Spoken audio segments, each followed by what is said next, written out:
Hi, good people.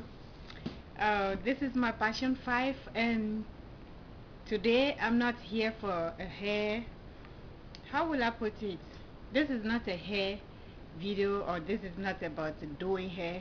But today I would like to talk about something really particular to me, so important for everybody's life. I like watching day shows like Dr. Phil.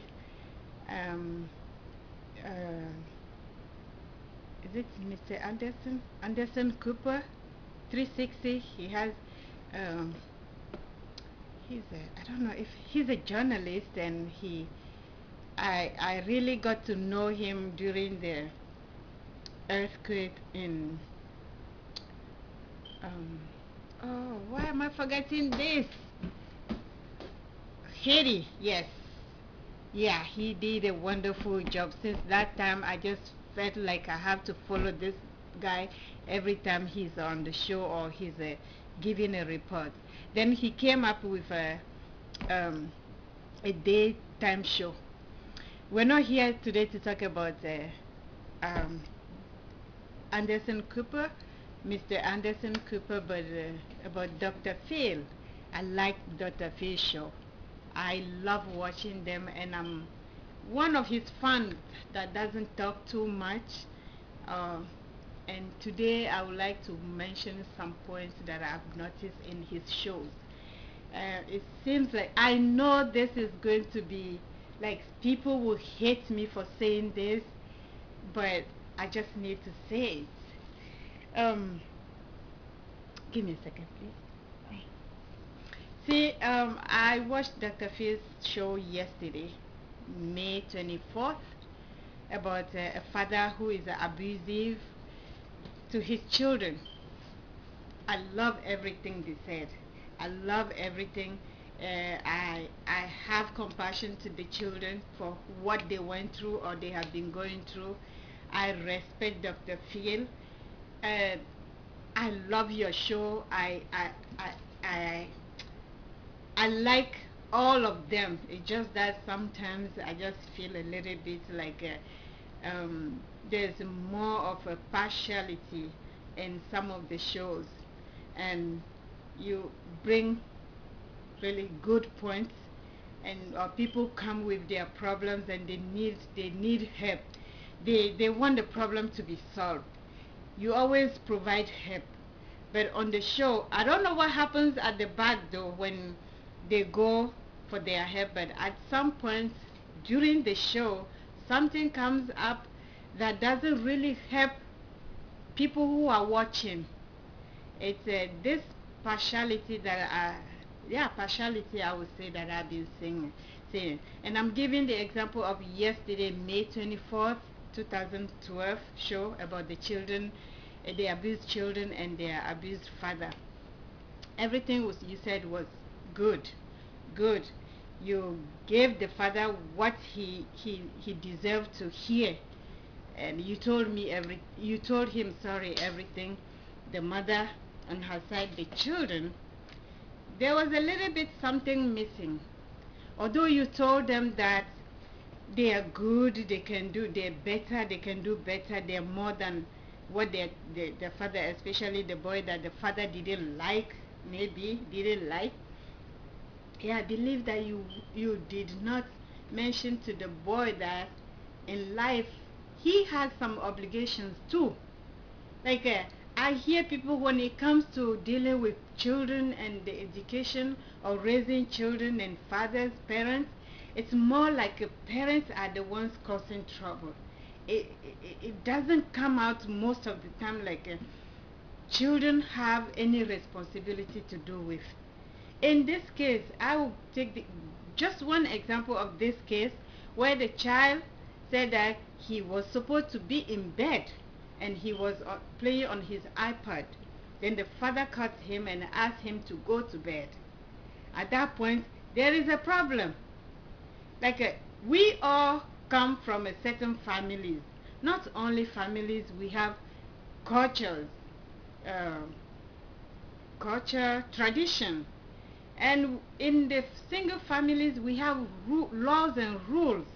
that child knew that at that point he was supposed to be in bed, or at least be in his room, keep himself busy doing, even if he has to be awake, he couldn't sleep, just stay away from the game or whatever device he was using, because the father knew that that was not anything that is instructive or educational thing.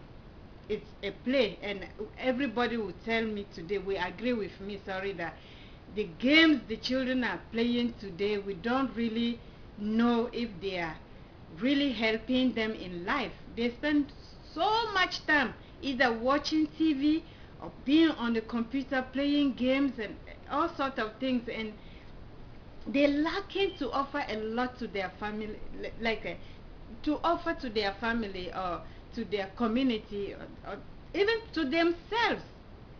I mean, their education, they're wasting more time on other stuff. Meanwhile, they should be focusing on their education. When they grow, then they can be playing. Like, yeah, we never stop learning. Even at any age, they can do their game, continue doing their game, or regulate their games. Like, how will I put it again?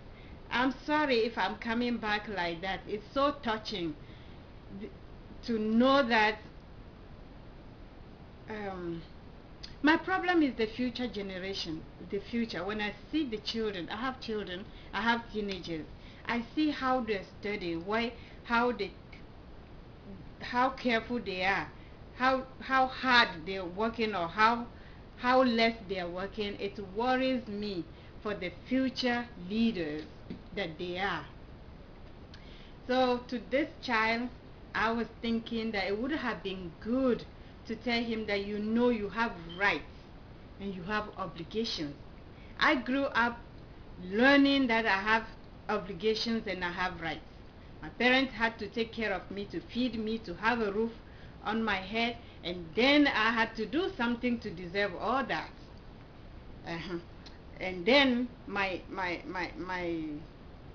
government or my country had to give me a place to attend school or get educated.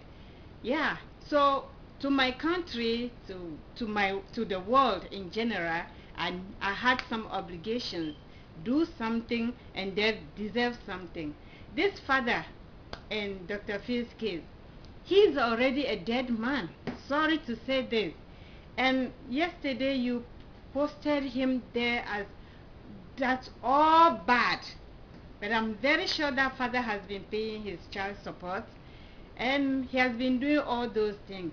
Imagine, like, we are not all the same and we can never be the same.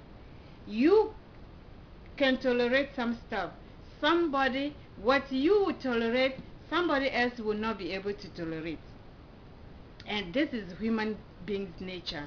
And nobody will say that we will all be together at the same level or be at the same wavelength.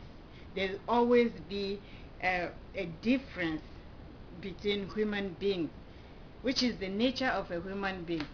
So to me, I would love that child. Like, although he went through that, the father choked him, he held him, he did so many things. Yes, we agree, and I understand that he did it, but he just didn't want to agree on the show. And the way he was talking, everybody could say, and the way the wife or the ex-wife and the children spoke about what happened was so convincing. But at one point, I would like the children to know that at that point he was supposed to be in bed. The father, that he knew already of this manner, would be mad if he sees him. It's not like being it's not like scaring the children, but these are just small things that you just do to stay out of trouble.